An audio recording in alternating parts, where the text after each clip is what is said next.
বিগত আমলে আপনি কোনো জুলুম অবিচারের শিকার হয়েছেন কিনা এই বিষয়ে আপনার অভিজ্ঞতা জানতে চাই। দেখুন, অভিজ্ঞতা আমাদের সবারই কম বেশি তিক্ত অভিজ্ঞতা আছে। একটা সমাজ যখন করাপ্টেড হয়ে যায় তখন সমাজের কেউই ভালো থাকে না। এই নারায়ণগঞ্জের এসপির অফিসে আমাকে নিয়ে এমন অকথ্য ভাষায় গালিগালাজ করা হয়েছে, বেশি দিন আগের কথা। এবং এই সিদ্ধিরগঞ্জ থানার ওসি ছিলেন, আমি নাম আর বললাম না, ওসি সাহেব তিনি ভালো মানুষ ছিলেন, আমার পক্ষে ছিলেন। আমি একটা মাসআলা দেওয়ার কারণে সেখানে আমাকে ডেকে নিয়ে অকথ্য গালিগালাজ, আর ওসিরে বলতেছে যে থানায় নিয়ে প্লাস দিয়া হাত পায়ের নখুটে দিবা, আমার সামনে বসায় রেখে। বুঝতে পেরেছেন? খুব গর্ব করে তিনি অমুক ছাত্র রাজনীতি করতেন, গর্ব করে বলতেছেন আমি ছাত্রলীগের রাজনীতি করতাম। এই নারায়ণগঞ্জের এসপি, এই বর্তমান এসপির কথা বলছি না, এর আগে যিনি ছিলেন। তো এটা আমাকে বসায় নিয়ে থ্রেট দেওয়া, মাসআলা, আমি ওনাকে বললাম আমার মাসআলা বলার ক্ষেত্রে কথা বলার অধিকার থাকবে আলেমদের। আপনি পুলিশ হিসেবে আপনি তো বলতে পারেন না মাসআলা আমি কোনটা বলবো কোনটা বলবো না, কোনটা সঠিক কোনটা বেঠিক, এটা তো আপনার বলার বিষয় না, তো আলেমরা বলতে পারে। উনি খেপে গেলেন এবং সবার সামনে যাচ্ছে তা আচরণ করলেন। কত শত অভিজ্ঞতা আছে, এগুলো তো আমি মানে সব কিছু বলার সুযোগ পাই না, আর বিশেষ করে বলতেই তো পারি না। কারণ কোনো স্ট্যাটাস আমরা লিখেছি, সেখানে দেখা গেছে যে 5টা এজেন্সি থেকে ফোন চলে আসছে, হ্যাঁ আপনি এটা কেন লিখলেন, ওইটা কেন লিখলেন, চাপাচাপি শুরু হয়ে গেছে। আমাদের ফাউন্ডেশনের সমস্ত হিসাব নিকাশ পুঙ্খানুপুঙ্খভাবে রাখার পর সেটা আবার আমরা ভালো অডিট ফার্মের মাধ্যমে অডিট করে একেবারে এমনভাবে রাখি যে তিল তিল করে আমরা হিসাব ফেসবুকে পর্যন্ত দিয়ে দিই, কোনটা কত দিয়ে কিনি সেটা পর্যন্ত আমরা দিয়ে দিই। এত কিছুর পরও দেখা গেল যে আমাদেরকে বিভিন্নভাবে নাজেহাল করার চেষ্টা করা হতো কোনো লোক। আলহামদুলিল্লাহ এর মধ্যেও প্রশাসনের উপরস্থ কিছু মানুষ পরেশান করলেও নিচু পর্যায়ের বা মাঝারি বা কোনো উপরস্থ কর্মকর্তাদের সহযোগিতাও ছিল। তাদের সহায়তা না থাকলে এতদূর আমরা আসতে পারতাম না। কিন্তু একটা বড় অংশ আমাদেরকে দৌড়ের উপর রাখতো। ইস্তেসকার নামাজের ঘোষণা দিছি, আমার বাসার নিচে দেখি যে বিভিন্ন গোয়েন্দা সংস্থার গাড়ি বোঝাই করা, মানসিকভাবে পেরেশানি। বাবা ইস্তেসকার নামাজ পড়বো, একটা নিরীহ একটা ইবাদত, আল্লাহর কাছে দোয়া করবো দেশের ভালোর জন্য। সেখানে দেখা গেল যে আমি বাসার থেকে বের হইতে না হইতে দেখি যে মানে একেবারে চারপাশে ঘিরে ধরছে, সোজা কথা। মানসিক চাপ যেটাকে বলে সেটা দিয়ে রাখা। কত কাহিনী এবং কত ঘটনা যে ঘটেছে সেটাতে বলা হয়। জোর করে সরকারি বিভিন্ন অনুষ্ঠানে নেওয়ার জন্য একবার একজন এডিশনাল এসপি, তার নামটা আমার মোবাইলে সেভ করা আছে, আমি নাম আর বললাম না, উনি ফোন দিয়ে বলতেছেন যে আমি অমুক। তো আমি বললাম হ্যাঁ বলেন। তো উনি বলতেছিলেন যে আমাকে সব হুজুররা কিন্তু চিনে, খুব নেগেটিভভাবে বলতেছেন, মানে হুজুরদের সব সাইজ করি আমি, আমার নাম সব হুজুরদের মুখস্থ, আপনার সাথে আমার প্রথম কথা হচ্ছে। এটা হলো শুরুতেই কথা না।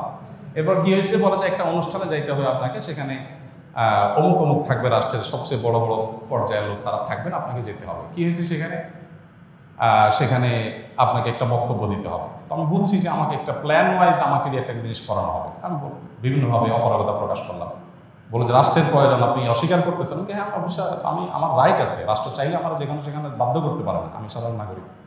যাই হোক, পরে শেষ পর্যন্ত আমার সেখানে যাওয়া লাগে না আলহামদুলিল্লাহ। এরকম পরিস্থিতি হয়েছে। সর্বশেষ এই যে আমাদের আসিফ মাহতাব গ্রেপ্তার হলো, তার নিয়ে পোস্ট দিলাম, আমাকে আমার এক ভাই সোর্স তিনি বললেন যে ভাই আপনি বাসায় থাকেন না। তো রাতে, এই কয়দিনের আগের কথা, রাতে যায় আরেক বাসায় যায় শুইতাম, এই কয়দিন আগের কথা। আগের বাসায় গিয়ে পালায় থাকতাম। একদিন আসরের পরে বাসার সামনে মোটরসাইকেলে 2টা লোক আসছে। আমার বাসা এমন এক জায়গায় আশেপাশে কোনো মানুষজন নাই, এখানে কেউ রিক্সাও চলে না, কোনো সাধারণ গাড়ি দিয়ে নিজস্ব গাড়ি ছাড়া যাওয়ার সুযোগ নেই। এরকম একটা জায়গায় থাকি আমি, সব মরুভূমি, আশেপাশে ঘাস, মানুষজন নেই। সেখানে কোনো মানুষ আসা তো স্বাভাবিক নয়। 2জন মানুষ আসরের আগ থেকে এসে অপেক্ষা করলো। তারা মনে করেন এত লম্বা সময় আসে, নিশ্চয়ই ওয়াশরুমে গেছে লম্বা সময় ধরে। মাগরিবের নামাজ পড়লাম, ওযু ছাড়াই নামাজ পড়লো আমাদের সাথে। ওখানে যে জামাত হয় এটা জানার কথা না, আমার বাসার নিচে গ্যারেজে ছোট্ট করে একটা রোড, আমরা জামাতে নামাজ পড়ি। যাই হোক, এরপরে যাওয়ার সময় আমাদের একজনকে জিজ্ঞেস করলো অমুককে তমুককে, নাম জিজ্ঞেস করলো, তখন আমরা বুঝলাম যে এটা সংস্থার লোক। তো এইভাবে দৌড়ের উপরে এদেশের সবাই কম বেশি ছিল, নানাভাবে ছিল। আমার নামে ফাইল তৈরি করা হয়েছে, এমন ফাইল হয়েছে যে আমাদেরকে অনেকে বলতো যে আপনার ফাইল এমন মোটা হয়েছে যে কোনো মুহূর্তে আপনাকে ধরবে। এই মানে আন্দোলন যদি না হইতো, সফল যদি না হইতো, তো হয়তো এরপরে আমাদেরকে আয়নাঘরে যাওয়া লাগতো। বুঝে আসছে কথা? তো এরকম একটা পরিস্থিতি এই দেশে তৈরি হয়েছে যে আসলে আমরা কেউ যে খুব ভালো ছিলাম বা ভালো থাকতে পারি সেই সুযোগ কারোরই নাই।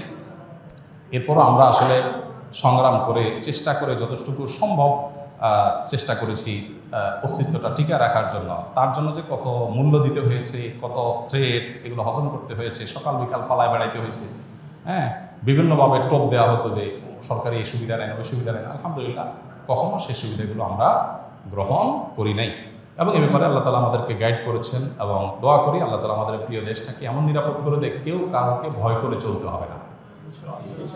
আল্লাহ যেন সেরকম নিরাপদ করে দেন, এবং আমরা সবসময় আল্লাহর কাছে দোয়া করি আল্লাহ তালা যেন এরকম। আমি এর পাশাপাশি প্রশাসনের ভাইদের, কিছু ভাইদের কথা বলবো যে আলহামদুলিল্লাহ খারাপের মধ্যেও কিছু ভালো মানুষ বিভিন্ন পর্যায়ে আছেন যারা টুকটাক সহযোগিতা করেছেন, তবে বেশিরভাগ ক্ষেত্রেই আমরা এ ধরনের নাজেহালের শিকার হয়েছি। আল্লাহ আমাদেরকে নিরাপদ একটি দেশ, নিরাপদ একটা ভূমি পাওয়ার তৌফিক দান করুন। আমাদের সমস্ত কষ্টগুলোকে আল্লাহ তাআলা দূর করে দিন। সকল মাজলুমের জুলুমের অবসান হয়ে যাক, সকল বৈষম্য দূর হয়ে যাক। মানুষ পেটে ভাতে যাই খায় থাকে অন্তত নিরাপদে যেন থাকতে পারে, কোনো থ্রেট, কোনো হুমকির মধ্যে যেন থাকতে না হয়। কোনো একটা কথা লিখলে, কোনো একটা কথা বললে যদি 5টা টেলিফোন আসে আর চাপ আসতে থাকে, তাহলে মানুষ স্বাধীনভাবে কোনো কথা বলতে পারে না। আর মানুষ যখন লেজ বড় হয় বা গাছ যখন বড় হয়, তখন বাতাসও বেশি ধরে। কাজ যাদের যত বেশি, তাদের উপরে প্রেশারও তত বেশি আসে। আল্লাহ তাআলা এই প্রেশার মুক্তভাবে, অন্তত অন্যায়ভাবে যে প্রেশারগুলো হয়, এগুলো মুক্তভাবে আল্লাহ তাআলা আমাদের সবাইকে এই প্রিয় মাতৃভূমিতে চলার তৌফিক দান করুন। আস-সুন্নাহ ফাউন্ডেশন, উম্মার স্বার্থে সুন্নাহর সাথে।